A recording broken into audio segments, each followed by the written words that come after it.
Zonja e zotrin, ky është Ditari, tuna 2 CNN kundër zhvillimet kryesore do të ndiqni.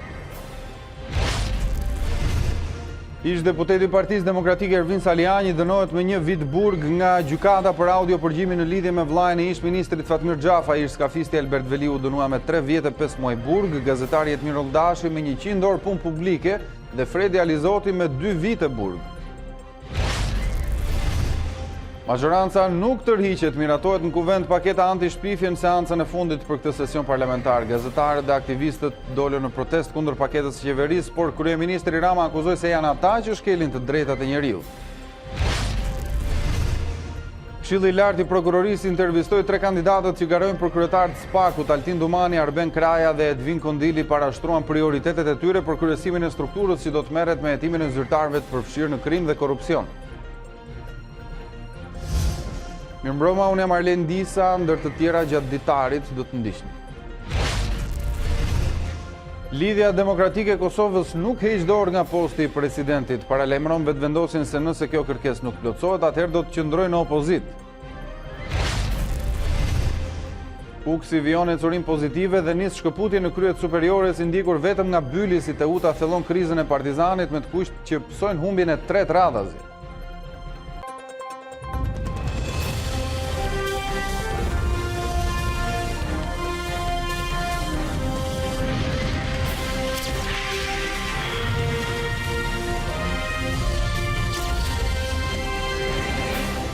Me 82 vota pro, 13 kundër dhe 5 abstenim, parlamenti miratoi paketën anti-shpifje që u kritikua si nga gazetarët ashtu edhe nga ndërkombëtarët. 5 deputet nuk morën pjesë në votim. Parlamenti vazhdoi me paketën anti-shpifje, ndërkohë që jashtë sallës plenare, gazetarët dhe shoqëria civile protestuan duke i cilësuar nismat e qeverisë si një censurë ndaj fjalës së lirë. Majoranca nguli këmbë për të kundërtën, ndërsa relatori Musa Ulqini tha se draftet janë ndryshuar për të reflektuar të gjitha shqetësimet e ndërkombëtarëve. Rasti konkret është ai ligj është shprehur dakord, gjithashtu dhe Komisioni i Sigurisë Kombëtare për dhënie mendimi ka qenë dakord. Vendimin e keni të gjithë parë në tavolinat e punës, hapet votimi, një votim elektronik, votimi është i hapur. Hapet votimi elektronik. Ndërkohë jemi duke ndjekur pamje të drejtë për drejta që vijnë nga kjo seancë e fundit plenare për këtë sesion parlamentar, po vijohet me procesin e votimit siç jemi duke ndjekur në këto momente nëpërmjet pamjeve që na vijnë. 92 vota pro, 2 kundër, 2 abstenim, miratohet. Dekreti i presidentit 11343 për kthim për rishërtim të ligjit për korporatën e investimeve shqiptare.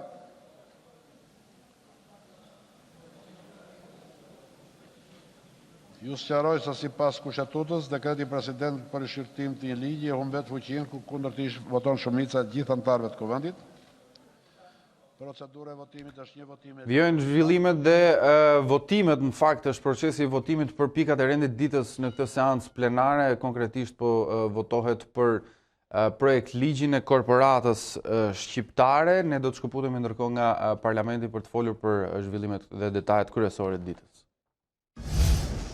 Më herët ndërkohë parlamenti vazhdoi me paketën anti-shpifje, ndërkohë që jashtë sallës plenare gazetarët dhe shoqëria civile protestuan duke i cilësuar nismat e qeverisë si një censurë ndaj fjalës së lirë. Majoranca nguli këmbë për të kundërtën. Relatori Musa Ulqini tha se draftet janë ndryshuar për të reflektuar të gjitha shqetësimet e ndërkombëtarëve. Majoranca injoroi reagimin e gazetarëve dhe zërat kritikën ndërkombëtar duke vullosur me vot 2 ligjet për median, të njohura si paketa anti-shpifje. Socialistët argumentuan se ndryshimet synojnë të formalizojnë tregun online duke mbrojtur qytetarët. Shqetësimet e gazetarëve dhe ndërkombëtarëve sipas tyre janë adresuar. Demokracitë e reja, standardet, edhe kur janë demokratike, kërkojnë instrumenta garantues. Dhe ky është meraku i ndërkombëtarëve, dhe është një merak legjitim. Por kjo është edhe gatishmëria e qeverisë, e cila deri në sekondat e fundit ka qenë e gatshme që të bëjë rregullimet të cilat kanë ardhur nga gjitha drejtimet, po kryesisht po flas për ndërkombëtarët në mënyrë që jo vetëm standardet të jenë demokratike siç janë, por edhe instrumentat të jenë të tillë që të mos lejojnë që ligji të keq përdoret nga askush.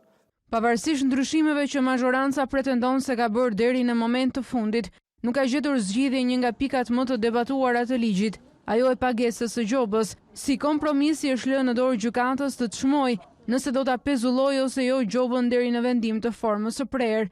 Nga ana tjetër, ndërkombëtarët kërkuan reduktim të gjobave, por amendamentet e fundit të paraqitura nga grupi socialist shkojnë në drejtim të kundërt, duke e rritur tavanin nga 400 në 600.000 lekë për portalet, ndërsa për televizionet mbetet i pandryshuar 1 milion lekë, ku shkapet në shkelje në më shumë se 3 herë në vit, gjobitet akoma më rënd.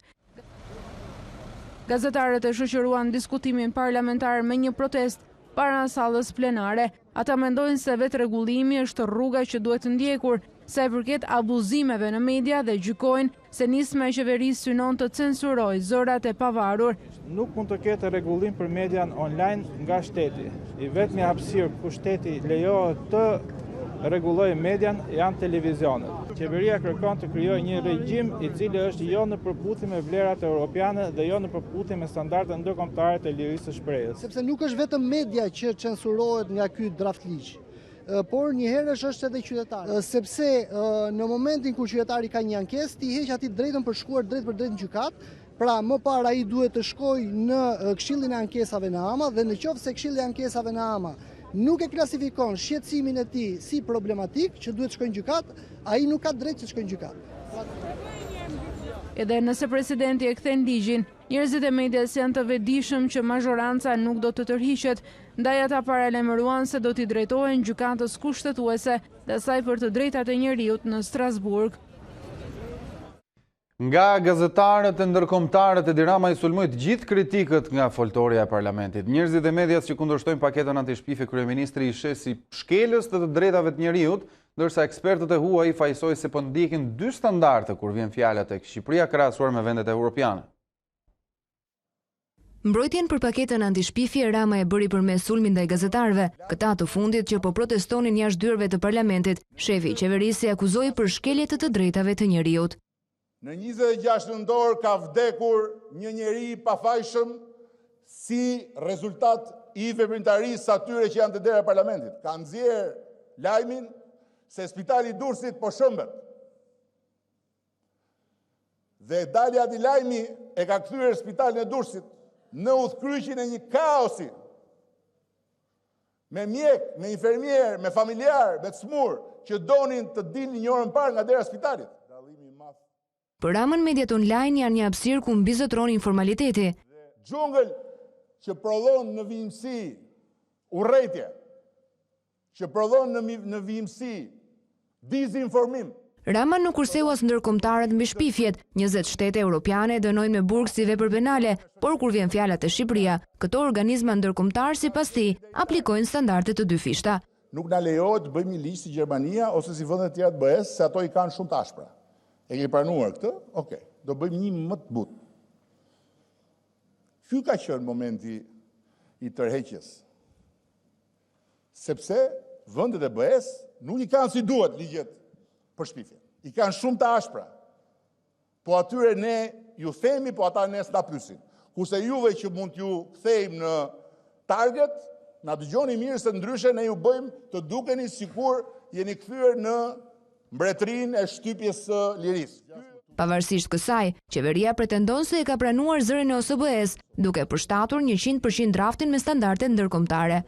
Pasi u mor rekomandimet e BE-s, u aplikuan 100%, jo 99, 100% në tekst, duke qenë se dhe OSBE-ja pati një ndjesi të veçantë nga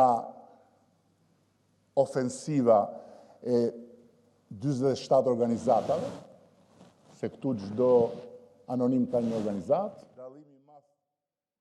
Ama nuk do të jetë stacion për Edi Ramën, ai ngul këmbë se me ata që do të ngrejnë akuzën ndaj tij, do të duhet t'i provojnë në gjykat.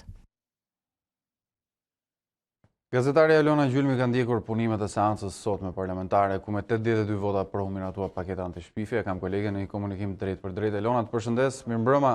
Tashmë që projekt ligji kaloi në kuvent, çfarë ndryshon konkretisht në punën e gazetarëve? Të paktën ditën që ligji do të hyjë në fuqi. Po Arlind, mirë e the, ditën që ligji do të hyjë në fuqi, pasi do të duhet dhe pak kohë që kjo procedurë të ndodhë. pasi duhet dhe dekreti i presidentit të Republikës që ta hyjë automatikisht në fuqi ligji ose të kthehet mbrapsht, dhe kreu i shtetit ka bërë të qartë se do ta rrëzojë këtë nismë të majorancës për të dy ligjet e paketës anti-shpifje dhe më pas e gjithë procedura do të rikthehet nga e para. Por, siç ka ndodhur gjithmonë, majoranca e ka rivotuar të pandryshuar nismat që presidenti i ka kthyer dhe ditën që do të hyjë në fuqi ligji, do duhet më tepër kujdes nga ana e gazetarëve, sidomos ata të portaleve, për sa i përket shkrimeve që nxjerrin dhe publikojnë. Në rast se një individ vëren se është cënuar nga një shkrim në portale, atëherë ai duhet t'i drejtohet fillimisht me shkrim portalit dhe brenda 3 ditësh duhet të ketë një reagim prej portalit. Në të kundërt, pas një muaj, ama merr vendim për ta gjobitur ose jo. Vendimi dhe gjoba e amës ankimohet në gjykatë administrative brenda 10 ditësh dhe gjatë procesit të shqyrtimit të kësaj ankese është gjykata që vendos nëse deri në vendimin final gjoba që është vendosur nga ama do të qëndrojë në fuqi apo do të pezullohet derisa të jepet verdikti final. Por kemi dhe raste më drastike në rastin e pornografisë së fëmijëve, terrorizmit apo cënimit të sigurisë kombëtare, ku nëse lajmi nuk hiqet brenda 60 minutash, ama mund të urdhërojë AKP-n që ta bllokojë tërë portalin. Kryesisht pas ndërhyrjes së OSBE-s dhe ankesave të gazetarëve, është reduktuar disi kjo masë ndërshkimore dhe është vendosur që për raste të caktuara të mos mbyllet i gjithë portali, por vetëm lajmi i cili ka këtë përmbajtje pra problematike. Dhe në të gjitha rastet, nëse kur bëhet fjalë për cënim të sigurisë kombëtare, pornografi apo raste të tjera që quhen të rënda, apo dhe në rastet e individëve, nëse gjykata vendos, përmbajtja e lajmit mund të bllokohet nga AKP-i.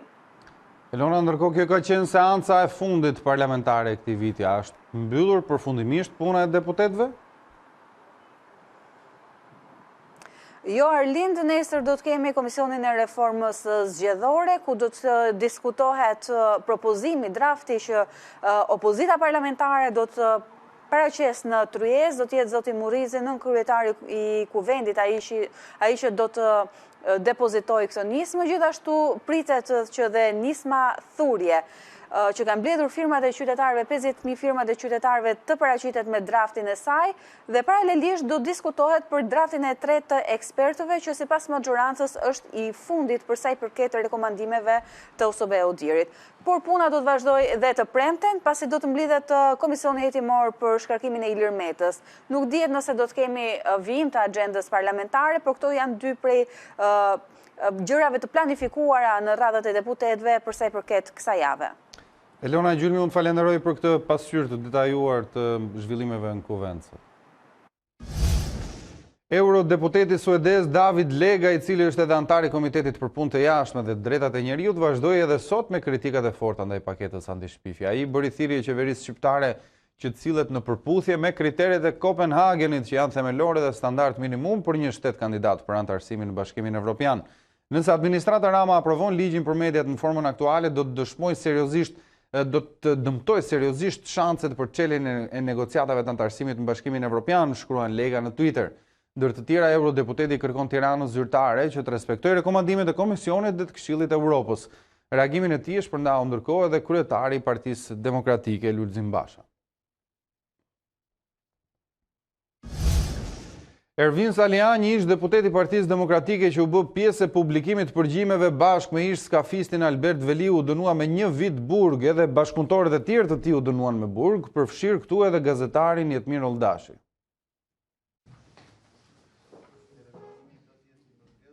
Gjykata e Tiranës dënoi me burg ish deputetin e Partisë Demokratike Ervin Saliani. Të drejtori fajtor Ervin Saliani për veprën penale të nxjerrjes së rreth, kryen bashkëpunim dhe mbas në 325 kodit penal e dënon me 1 vit burgim.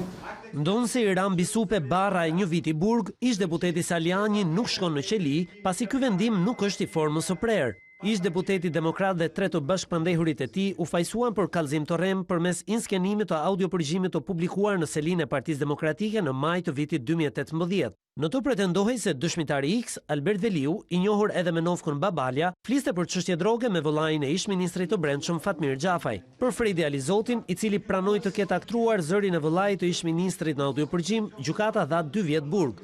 Albert Veliu u dënua me 3 vjet e 5 muaj, ndërsa gazetari Jetmir Oldashi me 6 muaj heqje lirie. Dënimi i gazetarit u konvertua me 100 orë punë të papaguar në interes të publikut.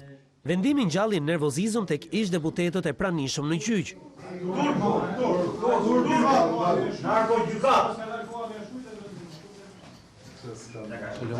Por nuk surprizoi të pandehurin Saliani.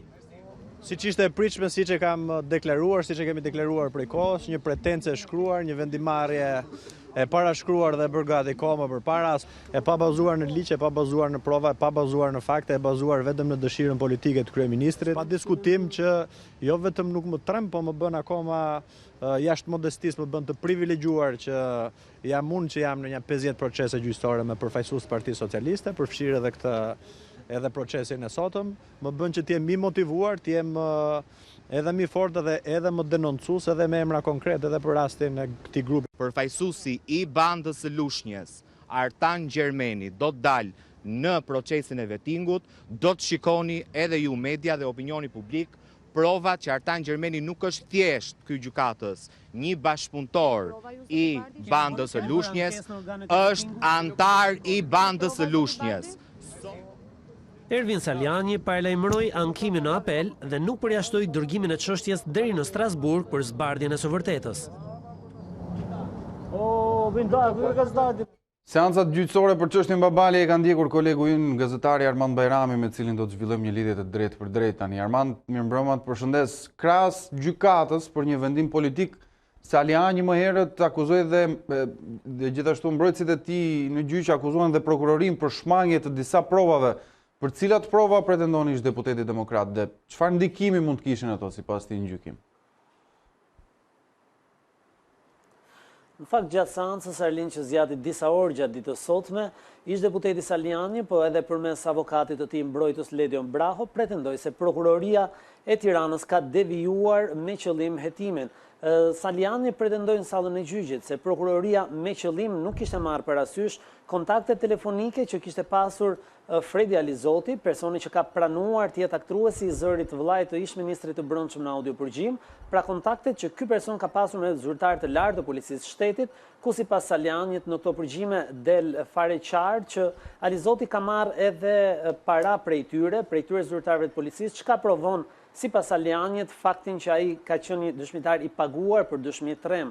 Po ashtu, sipas Salianit, prokuroria në mënyrë të njëanshme ka pretenduar se ka qenë Saliani pika e takimit mes gazetarit Jetmir Oldashi dhe Albert Veliut, personit konsideruar të njohur me Novkun Babaljan, ndërkohë që sipas tij e vërteta ishte ndryshe, pasi kishte qenë gazetari Oldashi, ai që kishte kontaktuar fillimisht Veliun në kuadër të një investigimi që po bënte në lidhje me trafikun e drogës në zonën e Vlorës. Po ashtu, Saliani pretendoi se duke u referuar qelizave telefonike të Fredi Alizotit, po ashtu edhe të Albert Veliut, nuk ishte e vërtet që në Partinë Demokratike kishin bërritur këta dy persona në janar të vitit 2018, pasi ky subjekt politik, tha Saliani në sallën e gjyqit, e zotronte materialin audiopërgjimin që prej tetorit të vitit 2017, ndërkohë që duke u referuar qelizave telefonike të dy të pandehërëve, të bashkëpandehërëve të tij, Alizoti dhe Veliu, Saliani pretendoi se gjatë muajit janar ata nuk kishin qenë asnjëherë në Tiranë. Po çfarë ndodh tani, Mandi? Çfarë do të thotë ky vendim për 4 të pandehurit? Megjithëse ishte një vendim fajësie, i cili u atribonte dënime me burg të 4 pandehurve, deputeti Ervin Saliani nuk do të shkojë në qeli për shkak se ky është një vendim i dhënë nga gjykata e shkallës parë dhe një vendim që nuk ekzekutohet, dhe prej faktit se zoti Saliani u hetua dhe u gjykua në gjendje të lirë, ai mund të shkojë në qeli vetëm nëse ky vendim do të miratohet nga një gjykatë apeli e cila përbën një vendim të ekzekutueshëm dhe të formës së prerë. Ndërkohë që Fredi Alizoti do të vijojë të qëndrojë në qeli për shkak se gjykimi i tij është bërë në masën e sigurisë arrest në burg, ndërsa për gazetarin Jetmir Oldashi, gjykata sot vendosi në fakt edhe ai gjykuar në gjendje të lirë, vendosi të shuaj edhe masën e sigurisë detyrim për paraqitje, duke i lënë atij vetëm detyrimin e shlyerjes së 100 orëve punë në interes të publikut, ndërsa për Albert Veliun, i cili është aktualisht i arrestuar në shtetin belg, ai do të qëndrojë atje pasi është në pritje të ekstradimit drejt Shqipërisë. Unë falenderoj për këto detaje dhe këto shpjegime, ishim me gazetarin Armand Bajrami. Kreu i Partisë Demokratike Lulzim Basha reagoi pas vendimit për të dënuar me burg ish deputetin Saliani. Ai afaturoi përgjegjësinë për dënimin kryeministrit Edi Rama, i cili sipas Bashës u bë bashkë me krimin e organizuar kur dënoi pa prova opozitën dhe media. Edi Rama ka hedhur sot në erë 2 prej kolonave kryesore të demokracisë dhe të shtetit të së drejtës. Sot ai dënoi me vendim gjykate pa asnjë provë opozitën dhe median që zbuluan dhe denoncuan përfshirjen në trafikun e drogës të vllait të ministrit brendshëm të Edi Ramës. Po sot, Edi Rama miraton ligjin që synon të mbyll gojën medias online për të mos denoncuar aferat e rënda korruptive të tij dhe të familjes së tij, afera që fusin duart në xhepat e shqiptarëve për t'i vjedhur ata në mënyrë që të pasurojnë Edi Ramën. Të dy këto vendime që minojnë demokracinë, kushtetutën dhe shtetin e së drejtës, Edi Rama i merr sot i ndihmuar nga krimi i organizuar. Gjyqtari Artan Gjermeni, i cili dënoi sot pa prova Ervin Salianin dhe gazetarin Jetmir Oldashi, është as më pak, as më shumë antar i bandës gjakatare të Lushnjës, e cila ka nisur të gjallërohet sërish nën pushtetin e Edi Ramës. Mesazhi im për Edi Ramën është i thjeshtë dhe i qartë. I ke bërë llogarit gabim.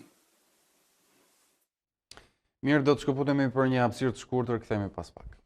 Mi sërish drejt për drejt në Ditari në mbrëmjes këtu në A2 CNN. Këshilli i lartë i prokurorisë intervistoi sot 3 kandidatët për drejtimin e prokurorisë posaçme kundër krimit dhe korrupsionit të zyrtarëve të lartë.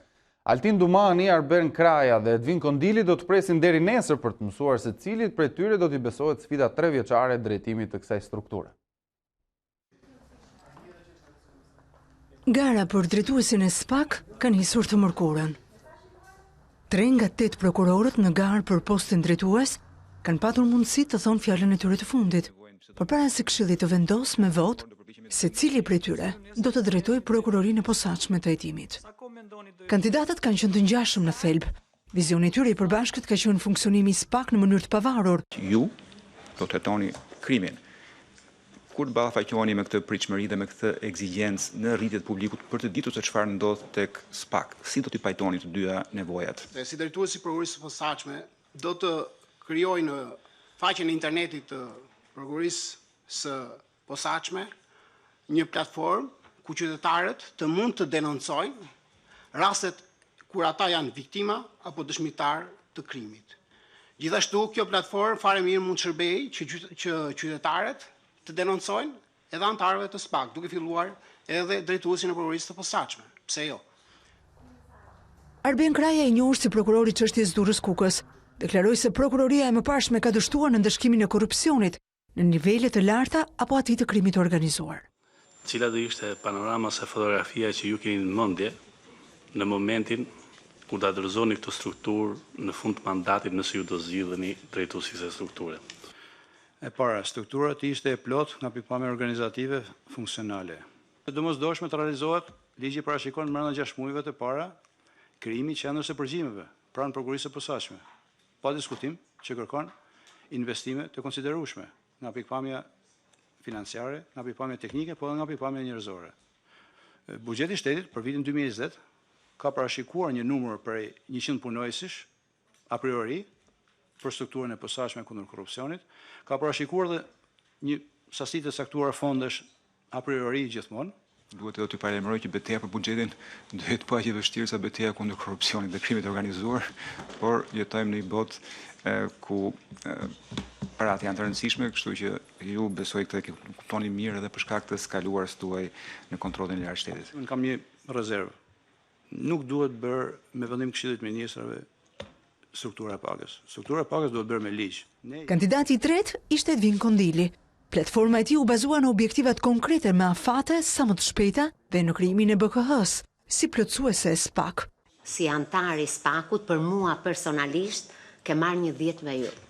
Mungesën tuaj si titullar e keni kthyer në armë të fortë. Po, mos qenia drejtues asnjëherë nuk më ka motivuar, nuk më ka demotivuar për të qenë pjesë e kësaj gare, sepse realisht mendoj dhe vlerësoj që eksperienca në hetimin dhe përfaqësimin në gjykim e çështjeve komplekse, menaxhimi i burimeve njerëzore të nevojshme për hetimin e këtyre çështjeve konkrete që kanë rezultuar të suksesshme, më krijon mundësinë që nesër, nëse do të më jepet mundësia, të menaxhoj në mënyrë efektive dhe prokurorinë e posaçme.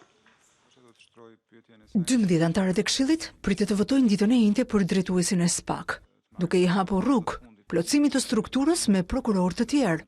Drejtuesi i SPAK do të ketë një mandat 3 vjeçar, si dhe do të zgjedh kandidatët për Byron Kombëtar të Drejtimit.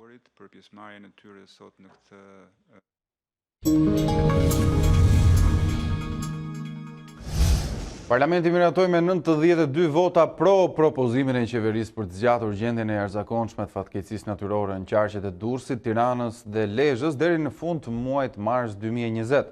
Në seancën e fundit për këtë vit, presidentit u rrëzuan 2 dekrete të tjera përmes të cilave kërkonte rishikim të ligjit për korporatat dhe atë për rinin. Me 95 vota pro, Parlamenti miratoi ndryshimet në kabinetin qeveritar ku Arben Ahmetaj shtohet si ministër shteti për rindërtimin. Me shumicën e votave të socialistëve, u miratua gjithashtu propozimi i qeverisë për të shkarkuar Arben Malajn nga antari i bordit të Bankës së Shqipërisë. Gjatë votimit të fshehtë, 72 deputet votuan për shkarkimin e tij, 10 kundërshtuan dhe 6 abstenuan. Malaj para deputetëve ndjes foli për hakmarrje të kryeministrit. Ndjekim një pjesë nga fjala e tij. Ju më kërkoni modelin e heshtjes së bodës, por heshtja dhe mosveprimi ligjor i bodës për skemat piramidale la pas mira viktima e fatkeqësi që dhe sot ju rëndojnë shumë rënd shqiptarve. Është vërtetuar nga mençuria e popujve se të paditurit i urrejnë të diturit. Sot përballë vendit tim dhe deputetëve, jam kënaqur që periudha e menaxhimit të financa publike 97-2005 mbetet akoma më mira, ndërsa ju, zoti kryeministër, po vetë rrezikoheni të mbeteni kryeministri më i dështuar në historinë e shtetit shqiptar. Kjo të bën xheloz dhe të pa shpirt për të goditur mbrapa shpine. Në 2005, Nano më ftoi të konkuroja për drejtimin e Partisë Socialiste, sepse do të kisha mbështetjen e tij, por nuk e pranova këtë ofertë. Duke shfrytzuar gjithçka negative, ju shoku Rama arritët të bëheni kryetari i rilindjes në PS dhe kryeministri i Shqipërisë. Por si thot filozofi mençur grek Ezopi, krushia me njerëzit e ligj përfundon gjithmonë keq, siç është duke përfunduar në mënyrë dështuese epoka juaj e drejtimit të rilindjes dhe të Shqipërisë. Parlamenti miratoi në seancë plenare ligjin e buxhetit për vitin e ardhshëm me ndryshime të thella për të garantuar fondin e nevojshëm për rindërtimin pas tërmetit. Buxheti 2020 do të mbështetet më pak tek të ardhurat nga tatimet dhe doganat, ndërsa do të prek ndjeshëm investimet publike krahasuar me planin afatmesëm. Ndryshimi më i madh ndërkohë që do të psojë sistemi tatimor vitin e ardhshëm është fiskalizimi, proces që do të zvendësojë kasat fiskale me faturat elektronike dhe që pritet të nisë zbatimin nga 1 shtatori i vitit të ardhshëm. Paralelisht me të është diskutuar edhe për ndryshimet e mbetura në paketën fiskale që parashikon lehtësi për sektorët veçantë dhe për programin e rindërtimit.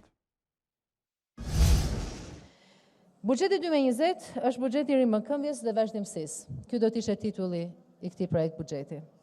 Në këtë kuadër, në termat politikave dhe indikatorëve makroekonomik, bën të mundur akomodimin e fondit për rindërtim për 20 miliard lek, akomodimin e bonus qerave për 1 miliard lek, synimin e një rritje ekonomike në nivelin e 4.1% të vitit 2020, një rritje e gjenuar kryesisht nga kërkesa e brendshme, si konsumi dhe investimet.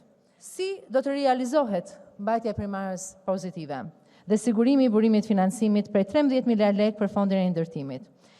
Sigurisht do të rritet huamarrja në vlerën prej 10.4 miliard lekë dhe do të ketë realokime në disa zëra, siç e theksuam pak më lart, të cilët vinë dhe me propozim të Komisionit të Financave dhe Ekonomisë, kryesisht për investimet e reja të parashikuara përpara rishikimit. Ndërsa ekonomia po përballet me pasojat e tërmetit të 26 nëntorit, lajmet të këqija vijnë edhe nga tregtia jashtme. Sipas Instatit, eksportet kanë arritur vlerën e 277 miliard lekëve, duke u tkurrur me 4.1% kundrejt të njëjtës periudhë të një viti më parë. Eksportet shqiptare janë tkurrur ndjeshëm gjatë 11 mujorit, duke sinjalizuar një ngadalësim të mëtejshëm të ekonomisë. Të dhënat zyrtare të Institutit të Statistikave tregojnë se eksportet arritën vlerën e 277 miliard lekëve, duke ulur me 4.1% kundrejt të njëjtës periudhë të një viti më parë. Importet e madrave nga ana tjetër arritën në vlerën e 593 miliard lekë, duke u rritur me 2.1% krahasuar me të njëjtën periudhë të 2018-s. Rënjen më të forte kanë shënuar 3 grupet kryesore: minerale, lëndë djegëse dhe energji elektrike, për shkak të mungesës së rreshjeve, materiale ndërtimi dhe metale, si dhe tekstile dhe këpucë, të njohura ndryshe si fasonët. Kjo industri, që ka edhe numrin më të lartë të punësuarve në vend, ka parë këtë vit një tkurrje të eksporteve për shkak të disa faktorëve që lidhen kryesisht me rënjen e euros, mos rimbursimin e TVSH-s, si dhe problemet që po has sektori në gjetjen e fuqisë punëtore. Ndërkaq që nga ana tjetër, eksportet janë zgjeruar për zërat, makineri, pajisje dhe pjesë këmbimi, një sektor që pritet të marrë një zhvillim gjatë vitit të ardhshëm për shkak të politikave incentivuese që ka parashikuar qeveria në paketën fiskale që do të hyjë në fuqi nga janari 2020-s.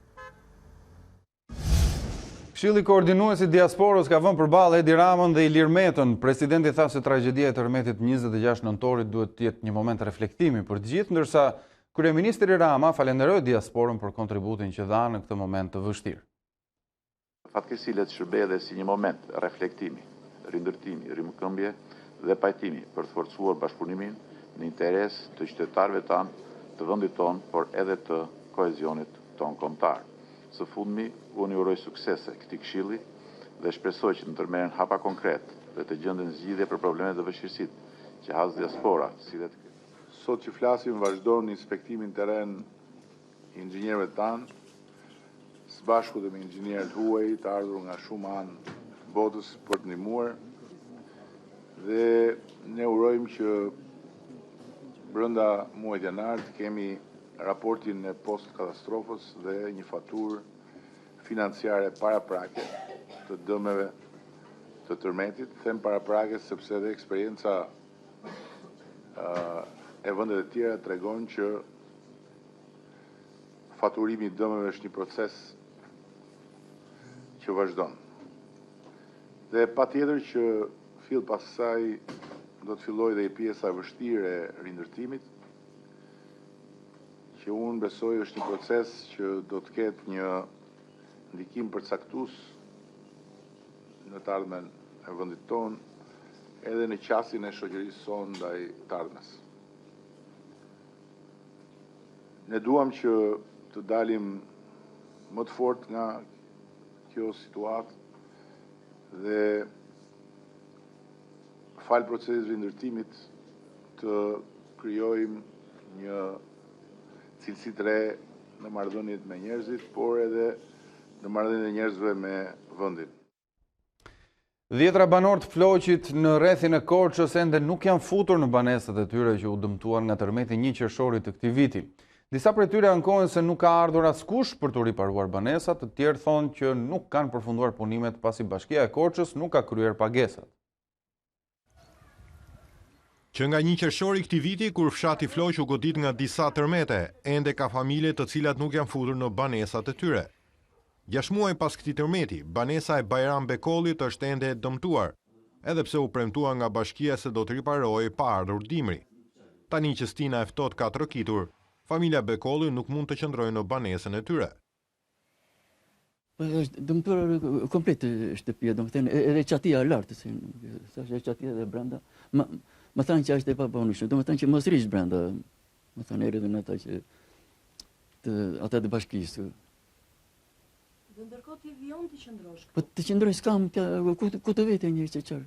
Erdhi dimri tash të bie dëborët në zemë brenda, të bie çatia qartë. Të tërë këtu lagja u ndërtua vetëm unë mbeta.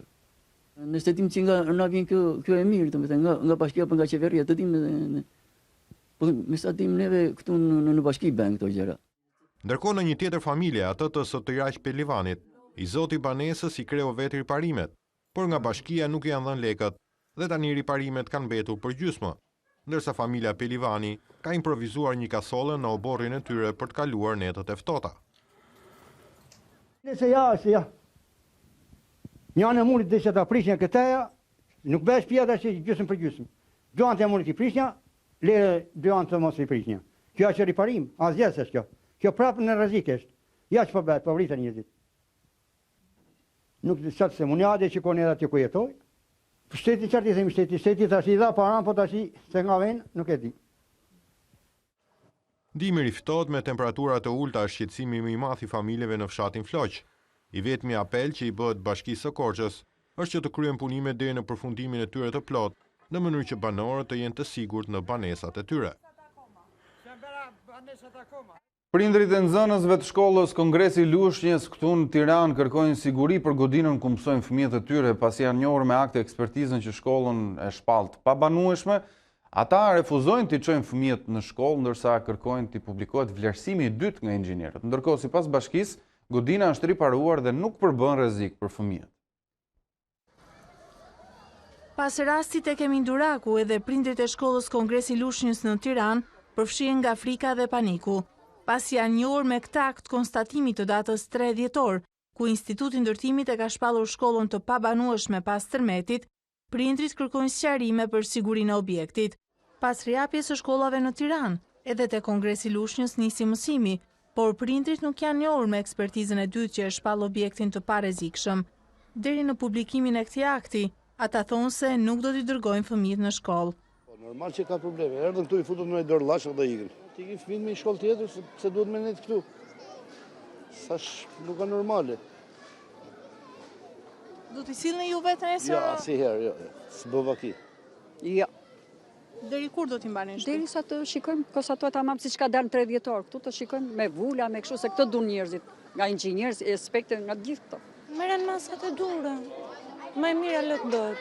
Nga drejtoria e shkollës dhe nga Ministria e Arsimit nuk ka asnjë reagim për këtë çështje, por burime zyrtare nga Bashkia e Tiranës bëjnë të ditur se pas 3 dhjetorit, shkolla i është nështruar riparimeve të dëmeve. Pas përfundimit të tyre, objekti është certifikuar sërish dhe sipas bashkisë është i sigurt për të zhvilluar procesin mësimor.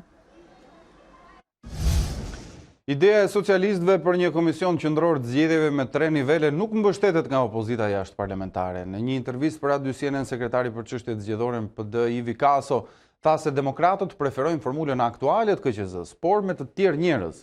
Pika ku demokratët duket qartë se kanë gjetur dakordsinë me socialistët është përdorimi i elektronikës. Demokratët nuk e shikojnë të nevojshme ndryshimin e formulës politike, mbi të cilën ndahen postet në Komisionin Qendror të Zgjedhjeve. Sekretari për çështje zgjedhore Ivi Kaso merr si shembull reformën në drejtësi për të shpjeguar pse propozimi i socialistëve nuk do të funksiononte. Eksperienca e reformës në drejtësi, ku po shohim vështirësitë të bashkëveprimit të shumë institucioneve të ngritura, të shumë hallkave të ngritura me njëra tjetrën, pra një komplikim të skemës funksionimit të institucioneve, besoj më bëjnë mua skeptik që një skemë e tillë, sa do e mirë të mund të duket në letër, në kushte presioni, në kushte stresi, në kushte shtërngimesh kohore siç operon në kushte normale e Komisionit Qendror i Zgjedhjeve, do të mund të funksiononte mirë. Kam dyshim. Për t'i dhënë besim menaxhimit të procesit, sipas Kasos, mjafton ndryshimi i emrave aktual. Në situata normale, në zgjedhje normale, problematikat kryesore të zgjedhjeve nuk kanë patur të bëjnë me mënyrën e kompozimit të Komisionit Qendror të Zgjedhjeve, duke u pranuar në thelb nocioni i një administrate zgjedhore, duke filluar nga Komisioni Qendror i Zgjedhjeve, duke përfunduar te komisionet e qendrave të votimit, të një administrate politike dhe politikisht të balancuar.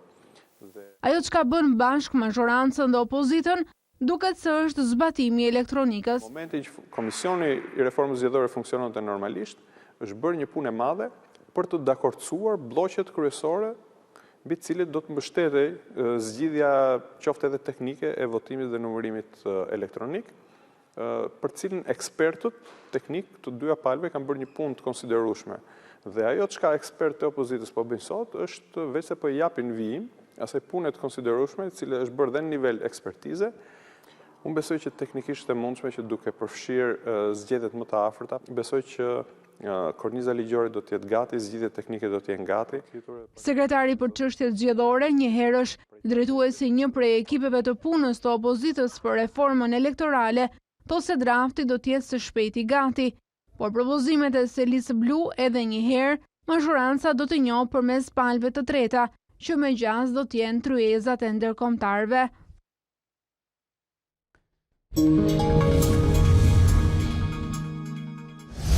Lidhja Demokratike e Kosovës nuk heq dorë nga posti i presidentit. Isa Mustafa paralajmëroi vetëvendosjen se nëse kjo kërkesë nuk plotësohet, atëherë do të qëndrojë në opozitë.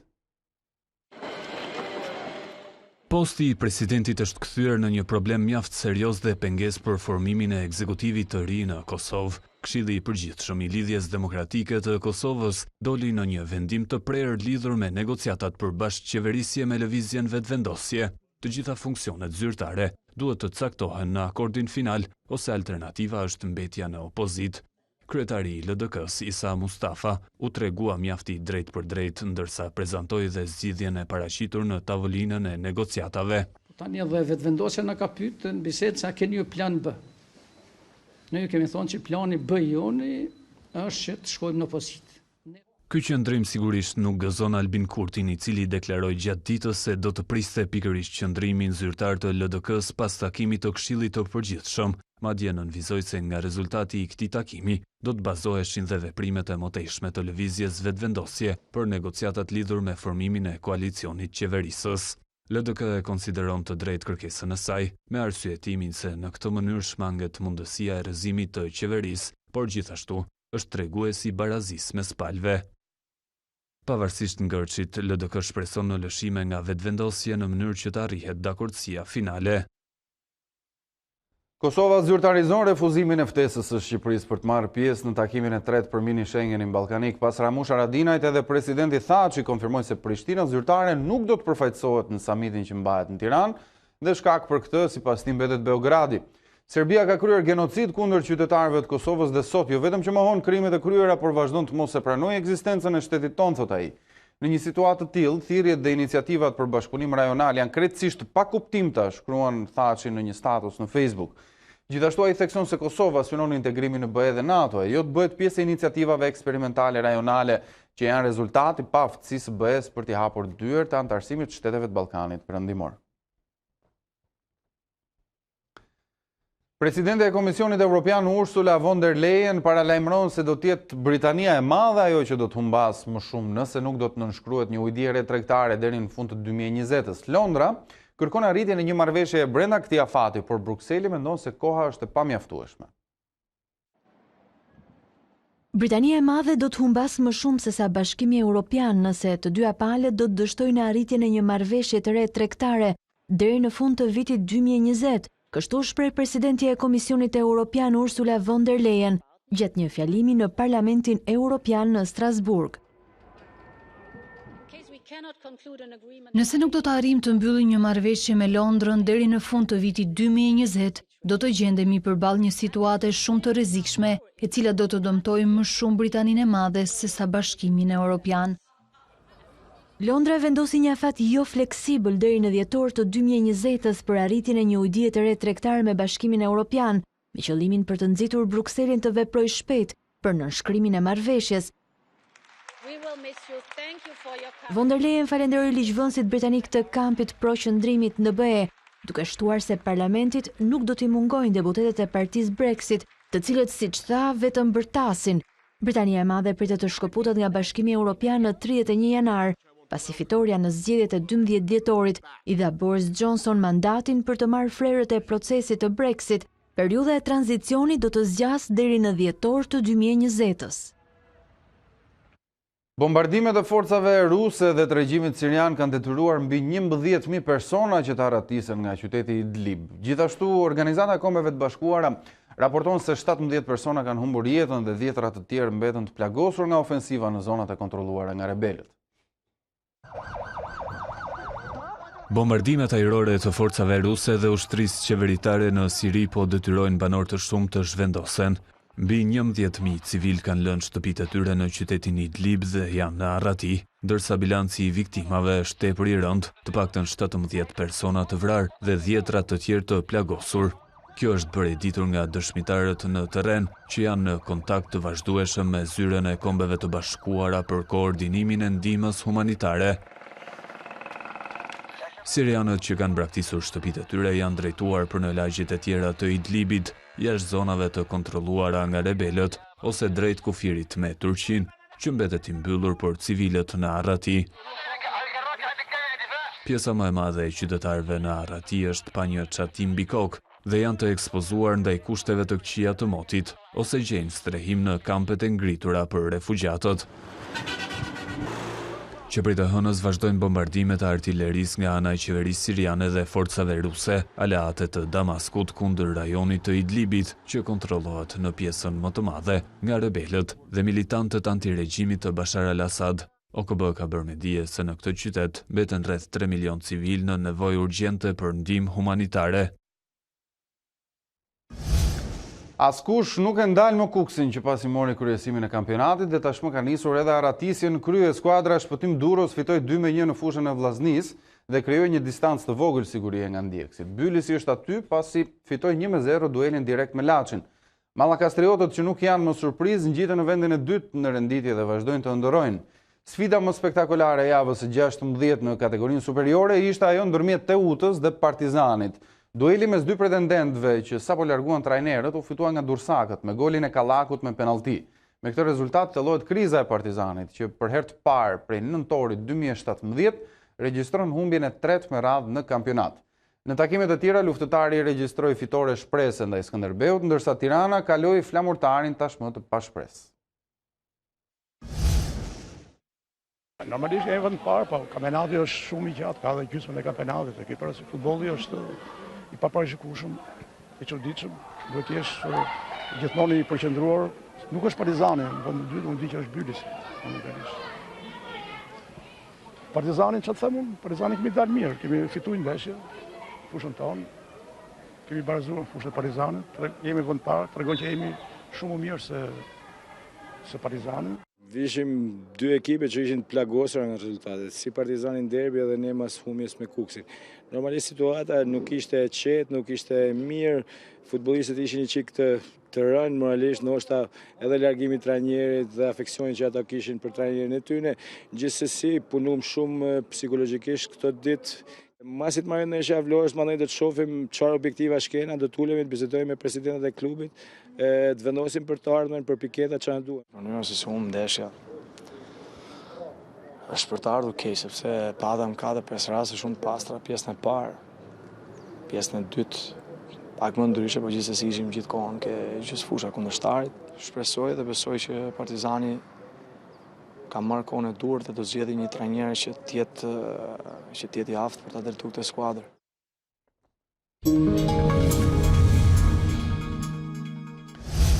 Mirë, do të mësojmë tani se si do të jetë moti në orët në vijim dhe gjatë ditës nesërme me Tanja Porja. Mirë mbrëma të nderuar shikues të A2 CNN, le të njihemi kushtet e motit për ditën e nesërme. Nesër moti do të vijojë kryesisht me kthjellime të shkurtra, por vranësira të shpeshta gjatë gjithë ditës, por duke i ofruar orëve të mesnatës, do të kemi rikthim të rreshjeve në pjesën më të madhe të territorit shqiptar, si edhe do të rishfaqet në rreshtet e Doborës në zonat malore mbi 900 metra nga niveli i detit. Përsa i përket temperaturave, nesër nuk pritet ndryshime të ndjeshme të vlerave termike në vend, pritet që të ruhen vlerat minimale dhe maksimale nga -2 vlera më ulët në zonat e thella në skajin verior të Shqipërisë deri në 17 apo 18 gradë Celsius, maksimum ky në ulëtërsinë perëndimore. Përsa i përket kontinentit evropian për ditën e nesërme, Europa do të mbetet e kthjellët në pjesën më të madhe të saj dhe kryesisht në zonat qendrore, por edhe në lindje, ndërkohë kemi stuhi të fuqishme dhe rreshje intensive shiu në zonat perëndimore dhe kryesisht problematike situata paraqitet në Gadishtullin Iberik dhe sërish në Portugali dhe pjesërisht në Spanjë. Përsa i përket temperaturave, do të ketë një tjetër rënje të temperaturave, por e lehtë kjo në pellgun mesatar dhe në zonat qendrore, ndërkohë mbeten relativisht të larta temperaturat në zonat lindore të Europës. Ky është parashikimi i motit për ditën e nesërme këtu në A2 CNN. Bashkë mirupafshim. Me parashikimin e motit kemi mbritur në fund të kësaj hapësire informative. Ju kujtoj se gjithashtu detajet të tjera nga zhvillimet kryesore nga vendi, rajoni dhe bota i gjeni në faqen tonë të internetit a2cnn.com. Bashkë mirupafshim.